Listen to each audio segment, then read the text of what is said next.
Magandang araw mga brad. Ito na naman tayo sa usapang OLA, Online Lending, Financing, Loan Shark. Ayan. Ang pag-uusapan natin ngayon ay tungkol dito dun sa kung natatandaan po ninyo yung meron akong binabanggit dati dun sa mga unang mga post ko at saka yung mga vlog. Ito po yung tungkol dun sa sinasabi ko na isang grupo na hindi namin kinikilala.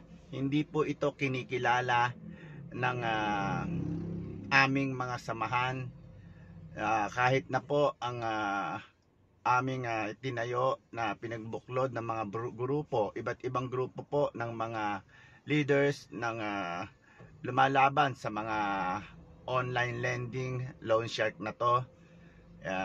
Itong grupo po na to, ito po yung kinukwento ko noon sa aking mga vlog na pumapapel lagi. At hindi namin kinikilala dahil yung leader-leaderan na to, founder, masyado kung maraming nababalitaan na sumbong na maraming nangyayaring anomalya doon sa kanilang paniningil ng mga peace, juice at yung panggugulang, panglalamang doon sa mga ibang mga opisyal na kanilang ibang mga officer o mga board member na kanilang binuo. At yung iba pa nga lagi niyang inuut kung sino-sino kanyang mga inuutangan. Ito po, tungkol po ito dito sa taong ito na ngayon marami pong lumalabas sa mga announcement. Yung pong kanilang grupo ay nagpalabas po ng mga announcement na ang kanilang leader, yung kanilang chairman di umano, ay kanila nang sinisipa. Baliktad na po nangyari. Yung chairman na po ngayon ang sinipa ng mga board member o officer nitong grupo na to. Dati po, kung natatandaan nyo po ang mga sinasabi ko na doon sa aking mga vlog, na itong chairman na to, na yung sinasabi ko na, kung natatandaan po ninyo noon na binabanggit ko sa aking mga post at vlog, na itong chairman na to ay nilayasan ng kanilang mga officer dahil sa mga anomalya. Hindi lang po isang beses, hindi lang po isang batch, kundi pangalawang batch na officer nag-alisan din. Nilayasan din siya. Pangatlong batch, umabot pa po yata ng 4 na batch dahil sa mga anomalya nitong taon to. Talagang matindi matindi talaga tong tao na to.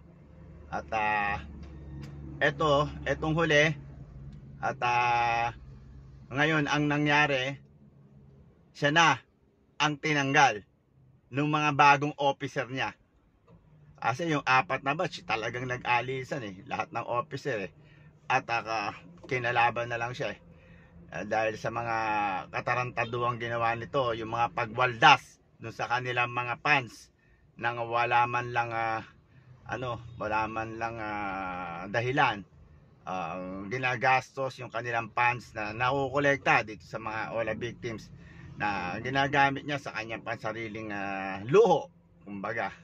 Eto, kaya nananaba eto nga po yan. Ngayon po siya na po yung pinatalsik. At yung kanilang grupo ay nagpalabas po ng mga announcement na tungkol sa pagpapatalsik dito sa taong to. At itong taong po na to ay talagang ganong katigas ang muka. At naglabas din po siya ng kanyang statement tungkol dito, at ang kanyang sinasabi ay yun nga, at siya ay tinanggal. At ang sa huli, at may binanggit pa siya na hindi rin daw siya mawawala, andyan pa rin daw po siya at babalik pa siya. Ay, parang awa mo na, huwag ka nang bumalik. Nakakagulo ka lang talaga sa mga OLA victims community.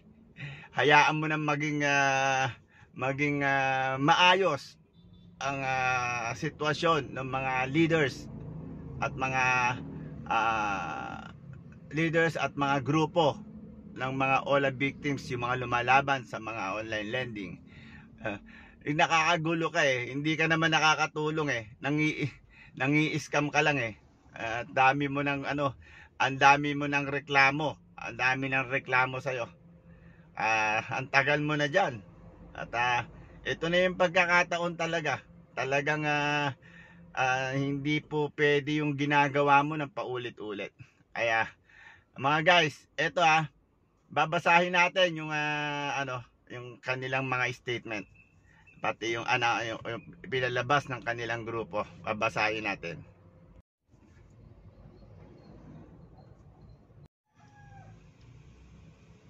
Well, ito po yung nilalaman ng kanilang notice to the public na galing dito sa grupo. Ito yung kanilang mga ipinopost at sinishare.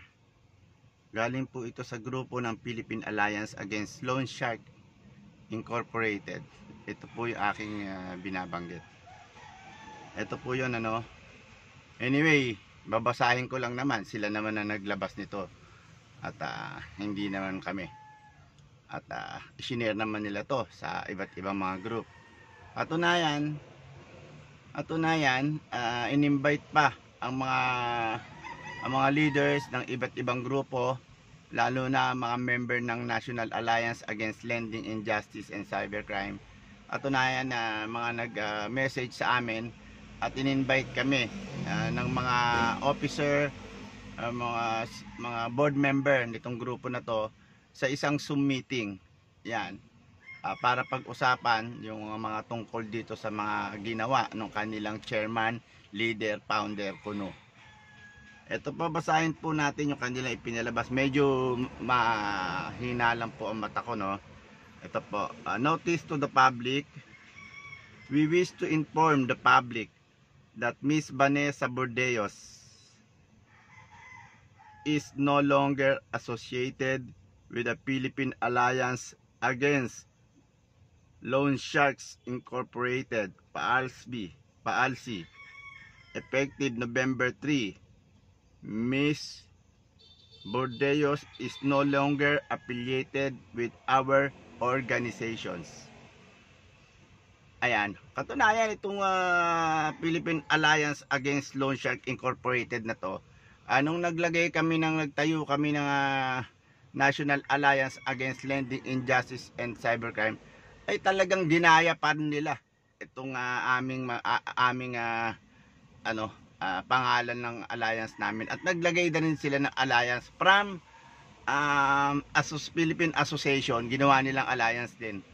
Ewan ko ba kung anong utak meron to, talagang nanggugulo talaga Paano naging alliance? Isang grupo lang sila. Asa ng alliance doon? Hindi kagaya ng sa amin, talagang inipon namin, nag-usap kami, nag-meeting kami ng iba't ibang mga leaders ng mga online lending advocates. Yung iba dyan, mga galing pa rin doon sa mga unang batch, pangalawang batch, pangatlong batch, pang-apat na batch na nag-alisan dito sa grupong itinayo nitong tao na to. So paano naging alliance? Anyway, binabayaan na lang natin. Bahala siya kung anong gustong gawin sa buhay niya. Kaya naniniwala tayo sa karma. Ituloy po natin. PAALSI hereby declares that any transaction or activities initiated by Miss Vanessa under the name of PAALSI will not be recognized or honored by our organization. PAALSI remains committed to its mission of combating loan sharking and promoting financial literacy, and we assure our members and stakeholders that our operations will continue with the same dedication and integrity.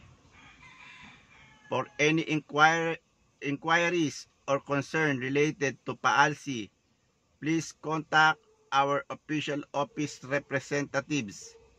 We appreciate the continued support of our members and the public in our ongoing efforts to create a fair and just financial environment.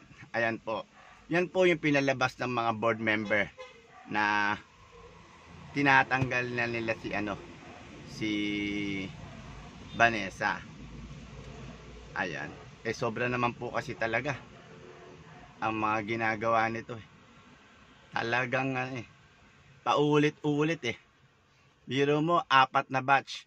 Pang-5 batch na tong huling mga tinayo niyang mga officer, board member. Ano nangyari? Ganun pa rin ang ginagawa niya. Kung ano yung sinasabi nitong mga policy na to at board members, yun din po ang nangyari yung unang batch, pangalawang batch, pangatlong batch, pang-4 na batch. So the same. Yung modus niya is parang habitual na, paulit-ulit. So ganun po ang nangyari. And then pinahayaan lang po namin. Ito naman po at nagpalabas naman po etong si Vanessa ng kanyang statement. Kaya nakakatawa talaga itong taong to. Hindi ko alam kung saan talaga humuhugot itong taong to ng kapal ng muka o kapal ng taba. Kapal ng apog. Medyo malabo lang po at medyo mahirap magbasa. Pasensya na po kayo Ito po ang pinalabas niya. Medyo paano kaya? Teka. Ano lang po natin. Ayan naman po sa screen nakalabas naman po Kaya lang yung pagbabasa ko medyo ako nahihirapan kaya tanggalin natin perfect lang. Pasensya na ho at ako'y medyo mahina po ang ating mata. Sana. Ito po yung kanyang statement na pinalabas ni Vanessa. Official statement as PAALSI Chairman, November 8, 2023. I have been informed that I was stripped of my chairmanship of the Philippine Alliance Against Loan Shark Incorporated, PAALSI, and was asked to cease from carrying out my mandate of fighting against unfair collection practices of online lending applications, OLA. Masasabi ko lang, wala ka namang silbi sa OLA victims community. Alam mo kung bakit? Kaya mo lang sinasawsawan tong OLA victims community para magkaroon ka, hindi ba? Yung mga fans na yan yun lang naman ang habol nyo at yung iyong pangarap sa 2025. Tigilan mo ko. Tuloy natin. In all humility, I have resorted all avenues possible to air my side against alleged violations leveled against me. However, the recent public notice issued by the current Board of Directors, BOD, has compelled me to release this statement. My dearest brothers and sisters, I had wanted to speak with you because I owe you an explanation about these violations I have allegedly committed. These allegations can be explained, and the use of these funds can be justified to carry out my mandate. Nako, pinakamaganda niyan, lumayo-layo ka na lang sa OLA victims community dahil lahat ng sinasabi mo ay kasinungalingan. Ha? Yung ba naman unang batch na mga nagreklamo sa'yo, pangalawang batch ng mga board members, pangatlong batch, pang-apat, hindi ka pa nakontento, ginawa mo pang panglima itong bagong board members na to. Ay, nako. Repeatedly, ano na yan bisyo na yan, bisyo. Hindi na normal yan, ha? Tuloy natin. As an organization, you and I founded. Founded, gumaya ka lang, no? Gaya-gaya ka lang. I have expected some courtesy and respect because PARC will have it anchored on Christian values.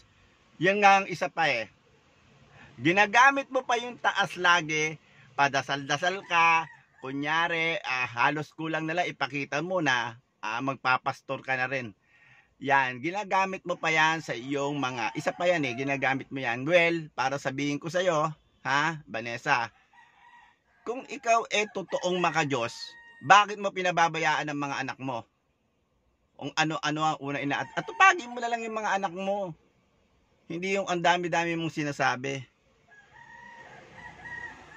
Ideas and principles designed first and foremost to restore the dignity of victim of unfair OLA practice.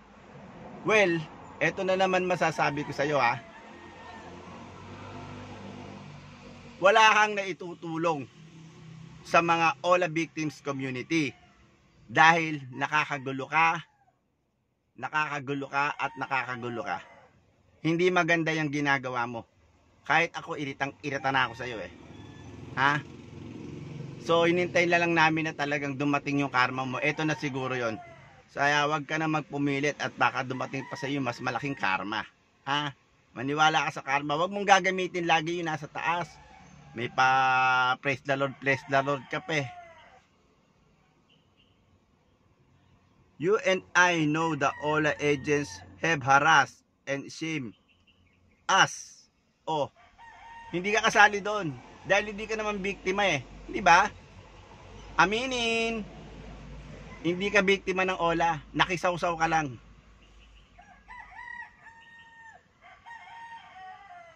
Endlessly.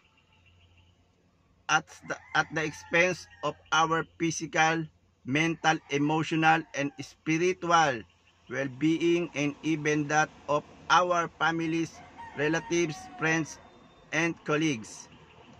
In a democratic and civilized society such as ours, there should be no place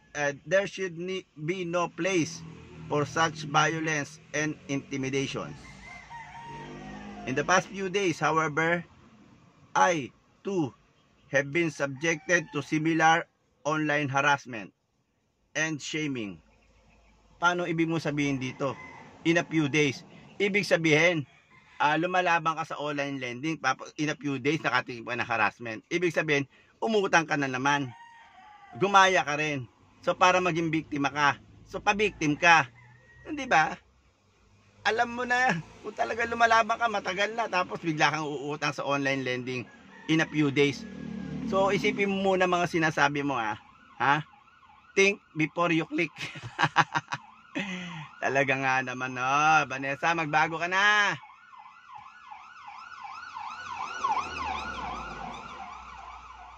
Saan tayo? Ulit natin. In the past few days, however, I too have been subjected to similar online harassment and shaming.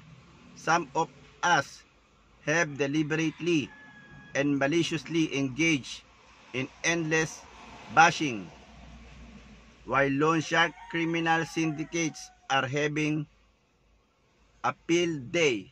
This is precisely what they wanted us to be divided and distracted from our fight as days pass. I dread that we may have become the very same people we abhor and swore to fight tooth and nail. Hearing said that I am still grateful for all your trust in my leadership to represent everyone in all fronts as we fight to curb such unfair OLA practices. File, must complain. Ang galing mo. And collaborate with concerned government agencies. Pumapapil ka lang, hindi collaboration tawag dyan. EPAL. I embrace the mandate you have given me at the risk of my own comfort, safety, and security. Ang hirap sa'yo pinagsasaksakan mo ka sa sarili mo sa hindi naman dapat. Para ano? Batch 1, batch 2, batch 3, batch 4. Yung iba pa nga dyan, binesi-besi mo pa, tapos pinag-uutangan mo. Di ba? Lahat, minumulest, lahat, ano tawag dito? Lahat, nilalamangan mo, itong mga kasama mo. Magtigil ka na, alagaan mo na lang mga anak mo. The recent developments have forced my stay at the helm of policy at di ko maintindihan to, untenable.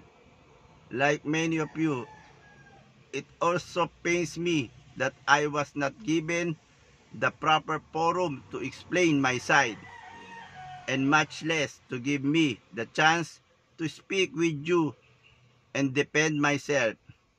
As I leave you now, go, go, go!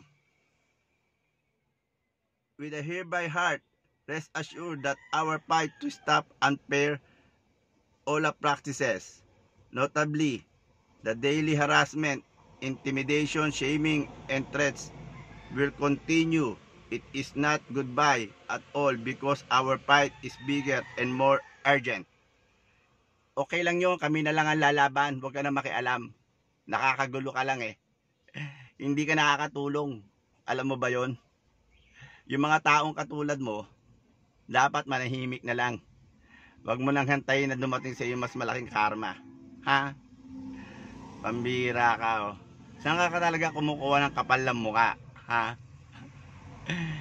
Diyos ko, manalamin ka. Obserbahan mo sarili mo. We'll see each other soon. May pagganong ka pa? May pahabol ka pa? Wag na. Parang awa mo na sa sarili mo. Wag na. Manahimik ka na lang. Alagaan mo yung mga anak mo. Ayusin mo yung pamilya mo. Wag ka na makialam. Wag ka na pumapel. Parang awa mo na.